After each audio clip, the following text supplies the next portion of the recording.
y era una persona que amaba profundamente la cultura. Él también consideraba que el arte era sin duda una forma vital de expresión de libertad para el hombre. 3 meses después de desaparecer físicamente David Graeber, usted tiene que firmar la venta de papel prensa, el 2 de noviembre. Exactamente. Ya lo ha contado, pero a mí me parece que hace al relato que usted seguramente ofreció ante el juez Ercolini, repasar las circunstancias de esa firma casi decisiva, porque todavía faltaba otra, para entregar papel prensa a Mañeto y su gente. Yo concurrí el 2 de noviembre al diario La Nación. Estábamos en un lugar muy amplio, pero que era un solo lugar, insisto, porque se cambió esto. Un lugar muy muy grande, donde los padres de David estaban en este sector y el hermano, y yo estaba en otro sector. ¿Los apartaban? Sí, del mismo lugar. Yo no sé por qué nos mandaron de esa manera, pero yo estaba solita, absolutamente solita, separada de todos. Y estaba sentadita en una sillita acá, con todo lo que sabía que esto significaba, y de golpe vino un señor que se paró al lado mío y me trajo los papeles y me dijo: firme, porque en esto va la vida suya y de su hija. Y era, sin duda, el señor Mañeto, a quien nunca pude sacar de mis pesadillas, porque mis torturadores, como ya dije, no se aproximaban a la mirada de este hombre. La mirada de Mañeto, quisiera realmente no verla nunca más, pero lo digo también porque cuando la gente hoy ve los diarios y ve las fotos de Mañeto, puede ver lo mismo que veo yo. Cualquiera que ve esas fotos y ve esa mirada, que se ha conservado, profundizado a través de los años, entonces era una mirada que no había alternativa. Yo firmé sin mirar absolutamente nada. Pero necesitaban algo más. El 9 de marzo, 3 meses después, usted debió firmar lo que correspondía a su hija. Era un miércoles. Así es, y el lunes desaparecí. El 9 de marzo usted firma esos últimos papeles que ellos necesitaban, hicieron plin caja, y a partir de ese momento, 2 días hábiles después, porque hay un sábado y domingo en el medio, jueves, viernes, el lunes, ¿a qué hora recuerda usted el 14 de marzo la desaparecieron? Yo estuve al mediodía con el que era nuestro contador, el doctor Hugo Gani, y con el abogado de Clarín, que era el doctor Sofovich. En ese lugar, estábamos en un restaurante en la calle de San Martín y Córdoba. Él me cuenta toda una historia que a mí me interesaba, me parecía que era la historia de la Argentina, cómo la señora había decidido y se había dejado aconsejar por los abogados con quedarse con el diario Clarín, como que él me lo explicaba para que yo comprendiera que ella había hecho el buen camino gracias a que le había hecho caso a sus abogados, mientras que la hija se había quedado con bienes de propiedades y entonces no había sido el mismo el camino económico de ambas. Después de decir eso me dijo: usted ahora tiene que salir de acá, y me señaló hacia afuera, hacia la calle Córdoba, y suba a... no me dijo ni barco, suba y váyase a Uruguay, y no vaya a buscar a su hija, usted se va de acá. De acá se va. Era un gesto humano de Bernardo Sofovich. No, yo en ese momento no sentí eso. Yo en ese momento sentí que me estaba amenazando nuevamente. Dije: ¿y ahora qué más? Entendí después que me estaba ayudando, pero ojalá me lo hubiera dicho. O sea, ojalá me hubiera dicho: mire, señora, sí, no, era un límite que no podía pasar. Usted tiene su vida, porque yo sé que esta noche usted va a desaparecer. Le digo porque en otros casos sí sucedió. En el caso de mi hermano sucedió que le dijeron que tenía que irse. Quizás usted esa mañana del 14 de marzo leyó los diarios que tenían esta tapa en el diario Clarín, una tapa que en la vida normal Videla inaugura la Conferencia Mundial del Agua, pero adentro Videla se permitía hablar de que la defensa de la libertad no había en la Argentina, fíjese cuánta hipocresía, Lidia Papaleo, no hay en la Argentina ningún preso por sus opiniones.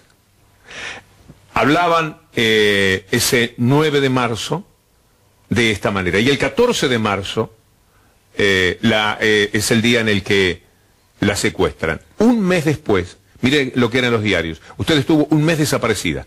Al cabo de un mes, dan la noticia. En aquella época demoraban 30 días las noticias. Mire, son 15 los detenidos por el caso Greiber. Había pasado un mes, Lidia. 14 de marzo, 14 de abril. Y adentro daban cuenta de varios detenidos por subversión económica.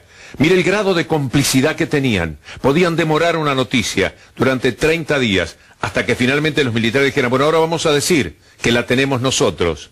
Pero ¿qué había pasado antes del 14 de abril? El 7 y el 9 de abril, sin que usted lo supiera, antes de su declaración del 11 de abril, hubo reuniones que ahora conocemos a través de documentos que presentó nuestro colega Juan Alonso. Lo eligen como el enemigo deseado, es decir, un grupo de origen judío relacionado con capitales de la guerrilla peronista, en plena dictadura. Ese era el objetivo principal de la patota de Ramón Camps, designado por Videla. Y Videla también designa a un personaje ya fallecido, que es el general Oscar Bartolomé Gallino, un cuadro del ejército, mencionado por el comisario inspector Pellegrino Fernández, un hombre que fue muy valiente porque declaró ante los organismos de derechos humanos, y lo menciona Gallino como uno de los ideólogos de ese aparato represivo, desde mucho antes del 24 de marzo de 1976. Es decir, que no es casualidad que lo hayan nombrado a Gallino, que venía ya de reprimir a los militantes del Ejército Revolucionario del Pueblo que habían intentado tomar el campamento de Monte Chingolo en el año 1975, en la Navidad del año 1975. Él mismo lo admite en el año 1991, el propio Gallino, en una entrevista que le da a la revista Todos Historia, admite claramente que masacraron a los sobrevivientes del ERP que habían participado en ese copamiento. Gallino es el inquisidor de la dictadura que pone Videla para interrogar a los Greiber y ser el relator oficial de esa investigación, de ese consejo de guerra trucho que le arma la dictadura a Greiber y a Lidia Papaleo. Entonces Gallino, como oficial instructor, se reúne con los directivos de La Nación, Clarín y La Razón, es decir, Bartolomé Mitre, Héctor Mañeto y Peralta Ramos, y Patricio Peralta Ramos, el 7 y el 9 de abril del año 1977, cuando Lidia Papaleo hacía un mes que estaba detenida desaparecida y había sido vejada y torturada. ¿Para qué se reúne Gallino con estos personajes? Según ellos, para redactar sendos informes que tenían que ver con la adquisición de papel prensa y el capital accionario de la empresa. Eso lo dice claramente Gallino, lo dice el oficial instructor de la dictadura. Es decir, cuando el juez, si es que lo cita a declarar a indagatoria al señor Mañeto, le debería preguntar por qué se reunió con un personaje como Gallino en esas circunstancias cuando Lidia Papaleo estaba en un centro clandestino de detención. ¿Qué días? ¿Usted supo que había muerto Rubinstein, el secretario de su esposo? ¿Llegó a saberlo estando presa? Nosotros los que estábamos desaparecidos en ese momento lo sabíamos porque se lo habían llevado y uno escuchaba cuando se llevaban a alguien. Y además escuchamos cuando arrastraron el cuerpo sacándolo. O sea que sabíamos que el que había ido había muerto y sabíamos que el que había ido era Jorge Rubinstein. El accidente que había sufrido Rubinstein naturalmente fue un atentado contra él. Con resultados óptimos para ellos, porque Rubinstein queda gravemente lastimado y no vuelve nunca más a las empresas Greiber, a las empresas que se llamaban Egasa, ¿no?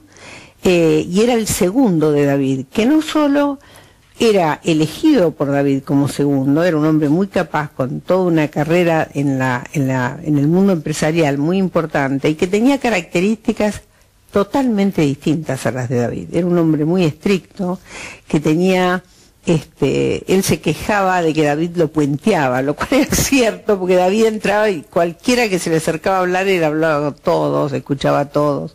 Entonces lo eligió a Jorge, porque Jorge era una persona muy preparada, un hombre que además tenía unos principios, hoy que es el Día del Padre, un padre ejemplar, un hombre ejemplar, y realmente él quería una empresa totalmente organizada y no quería vender las empresas. Ahora, ¿qué buscaban, Lidia?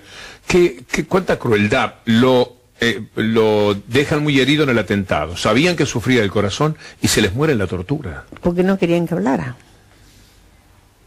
Muy fácil. Lo matan, pero a conciencia de que lo están matando, sin duda, y cuando el accidente también lo quieren matar. Primero porque era la única persona que podía continuar manejando las empresas, porque era el único que conocía verdaderamente todo, no había ningún otro.